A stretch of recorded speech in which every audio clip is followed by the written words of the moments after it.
Hi, I'm Aki and welcome back to another advanced building tutorial. Today's video is going to be about using trigonometry to calculate a building's height. Now this is very useful when there's no 3D data available. It's obviously not as precise as having 3D data, but it's way better than just estimating and guessing whenever you don't have 3D data. Our victim today is going to be this supermarket right here. Here it is on Street View, and this is actually the perfect example because it has a straight line that goes from the floor all the way up to the roof. And that's going to be really useful, and you'll see why in just a minute. Now this method involves a lot of math, but later on in the video I'm going to show you an extension that a builder from BTE Taiwan made that's going to simplify all the math for us. But it's very important to understand what that extension does first. Let's start. Notice how if I tilt the camera upwards, this value right here in the URL changes. So that value right there is going to be the vertical camera angle. This means that when the camera is perfectly straight, vertically speaking, the number in the URL is going to be 90. We can check this out by actually changing the value and hitting enter.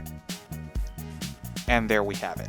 Okay, so you notice that trigonometry is in the title and we have the camera angles. And if you had trigonometry at school, you may realize that what we have here is a classic problem of a guy standing at a certain distance from a building, looking at it at a certain angle, and you're asked to calculate the building's height. So here we have a little model I made. This is our Street View car made by Juanzi, one of the owners of BTE Argentina. And this is a piece of a building also built by Juanzi. So we know by a Google post that the camera height is approximately 2.5 meters from the ground. With the data from the URL, we're going to be able to get this angle right here. And using the tangent of that angle, we're going to be able to get the distance from here up to here. And since we already know the camera's height, we can just add a 2.5 to the height we get, and then we'll have the building's full height.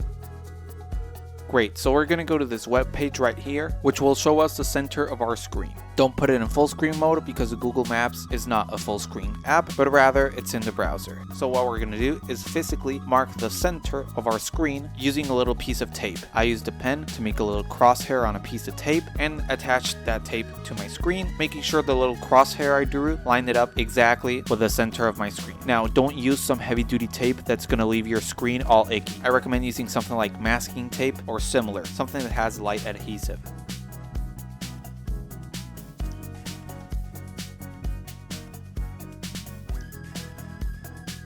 Once that's done, we'll return to Google Maps. And we'll need to find a spot that has the point where the building meets the ground and the point at the top of the building line. This means that they have to be on the same vertical plane. This means that if your building has balconies, say on this one right here, the balcony is an extension outwards. So we can't use, say, the point where the building meets the ground and a point on a balcony because they're not on the same vertical line. The balcony is outwards. So for this method to work, both points need to be aligned vertically. So what we're going to do is zoom in and make it so the center of our screen aligns with the roof. And from the URL, we get that the angle is 127.1. That means that the angle between the camera 0, which is this vertical line here, so the angle between that and the red line is 127.1. And we know from earlier in the video that the angle between the camera 0 and the blue line is 90 degrees. So if we just subtract both values, which by the way you can do in-game using /calc, and that's 37.1. I have no idea why it spits it out like that, but okay. That means that the angle right here is 37.1. If you've ever done one of these math problems, you know that now we need the distance between the camera and the building. And how do we calculate that? There are different ways of doing that. One method is going to the URL, getting those coordinates, and measuring the distance between those coordinates and the building. But a far more precise way of doing it is using the cotangent. What we're going to do is find the intersection between the floor and our building right below the point we used to get the angle for the roof. So in the same vertical line, we align where the building touches the ground with the center of our screen, and the angle is 78.7. Let's say we're the camera. We're pointing right there, and that's a 78.7 degree angle. So the cotangent between the green line and the blue line times the camera's height that we know is 2.5 is going to equal the distance between the car and the building. By the way, cotangent is 1 divided by the tangent of the angle. So the angle between the green and the blue line is going to be the difference between 78.7 and 90, and that's 11.3 degrees. Now it's math time. Cotangent of 11.3 times the distance between the camera and the ground, so 2.5. That gives us 12.51. That means that the distance between the camera and the building is 12.51. Now it's time to calculate the building's height. We'll do the tangent of the angle between the blue and the red line, which was 37.1, times the distance between the camera and the building. And that is 9.46. Now that's the distance between the point where the blue line intersects with the building and the red line intersects with the building. Let's not forget about the camera's height. So we're gonna add 2.5 to that, and we end up with a value of 11.96. And that's gonna be the height of our building. Now, don't forget that we need to multiply this value by the distortion factor. In the beginner's tutorial series, I said that when there was no 3D data available, you would estimate the building's height. And since you were estimating, you didn't need to account for distortion. But now that we're using real-world data and translating it into Minecraft distance, we have to multiply that value with the distortion factor. Now, let's go back to our 11.96 value, because we're going to do a little comparison.